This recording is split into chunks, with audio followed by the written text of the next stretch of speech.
Hoje a gente mergulha de cabeça numa das questões mais clássicas da sociologia, aquela eterna tensão entre a liberdade do indivíduo e o peso da sociedade. É um debate que coloca dois verdadeiros gigantes do pensamento frente a frente. Para começar, vamos pensar um pouco. Quem é que está no comando da própria vida? Somos nós, como indivíduos, que tomamos as rédeas? Ou será que existem forças invisíveis, quase como fios de um marionete, guiando nossas ações? Cada decisão, da roupa que a gente veste, a carreira que a gente segue, parece ser nossa. Mas será mesmo? Essa é a pergunta que vai guiar a nossa conversa hoje. Então vamos lá. Nosso primeiro competidor é Émile Durkheim, um dos pais fundadores da sociologia. E ele tinha uma visão, olha, muito clara e muito estruturada de como a sociedade funciona. Pensem nessa metáfora. A sociedade como um grande arquiteto. Para o Durkheim, ela é uma realidade sui generis, ou seja, tem vida própria, existe acima e antes de nós. A gente não cria essa estrutura do zero, a gente já nasce dentro dela. E são as instituições, a família, a religião, o Estado, que vão nos moldando, como se fôssemos tijolos nesse grande edifício. E a principal ferramenta desse arquiteto social é o que Durkheim batizou de fato social. Pensa nos fatos sociais como as regras do jogo. Não são só opiniões ou sentimentos pessoais, não. São forças sociais que nos pressionam, que nos empurram para agir de certas maneiras. E aqui a gente vê as três características que definem um fato social. Primeiro, ele é coercitivo. Sabe aquela pressão da moda para se vestir de um jeito específico? É isso. Segundo, ele é externo. A língua que a gente fala, por exemplo, já existia muito antes de qualquer um de nós nascer. E por último, ele é geral. Vale para quase todo mundo dentro de uma sociedade. E aqui está o pulo do gato para Durkheim, a objetividade. Ele batia na tecla que, para entender a sociedade de verdade, um sociólogo precisa dar um passo para trás e analisar os fatos sociais como coisas, ou seja, como objetos de estudo, sem deixar os próprios sentimentos e achismos entrarem na equação. A sociedade, para ele, é uma força real, externa. Agora, vamos virar a chave completamente.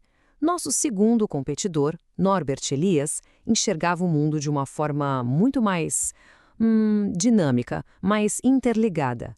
E essa ideia da dança ilustra perfeitamente o pensamento dele. Se para Durkheim a sociedade era um projeto de arquitetura, um prédio, para Elias era um grande salão de dança. Não existe uma estrutura fixa lá em cima mandando em tudo.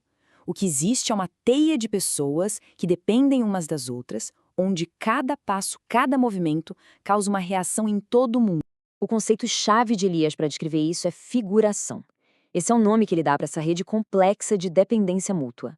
Para ele, a sociedade não é uma coisa externa a nós. A sociedade somos nós, nesse conjunto de relações que estão sempre mudando, sempre fluidas. E para explicar essa dança, essa dinâmica, Elias criou uma metáfora ótima, a balança nós-eu. Ela representa aquele equilíbrio que a gente vive buscando entre a nossa identidade coletiva, o nós do grupo, da nação, e a nossa identidade individual, o nosso eu. E essa balança, claro, está sempre em movimento. E o mais interessante é que essa balança muda ao longo da história. Se a gente olhar para as sociedades mais antigas, a identidade nós pesava muito mais. O coletivo vinha sempre em primeiro lugar. Hoje, em muitas culturas, a balança pendeu para o lado do eu, com uma valorização enorme da autonomia, da individualidade. Mas por que essas duas visões são tão diferentes, tão opostas?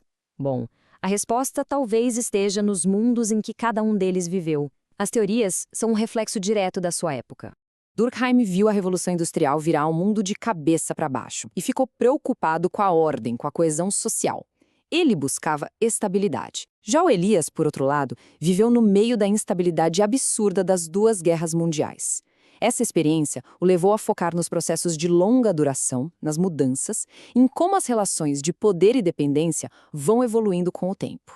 Então, resumindo, botando um do lado do outro, para Durkheim, a sociedade é uma entidade superior, o foco é na estabilidade e o método é mais estatístico.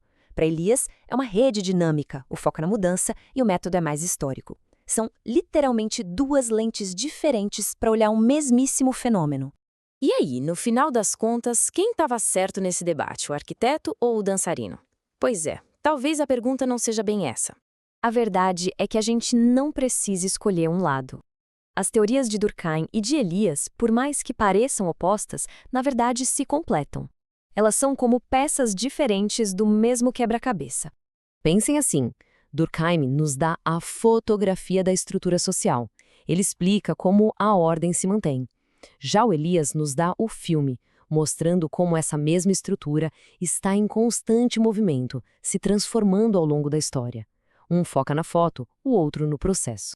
E o ponto central é esse: quando a gente combina as duas perspectivas, a gente ganha uma compreensão muito mais rica, muito mais completa. A gente consegue enxergar tanto as estruturas que nos unem, quanto os processos dinâmicos que nos levam para frente. E isso nos traz de volta à nossa pergunta lá do início. Cada escolha feita na vida é um produto das regras do edifício social de Durkheim ou é um passo na dança interdependente de Elias? A resposta, muito provavelmente, é um pouco dos dois. E é essa reflexão que torna a sociologia algo tão fascinante.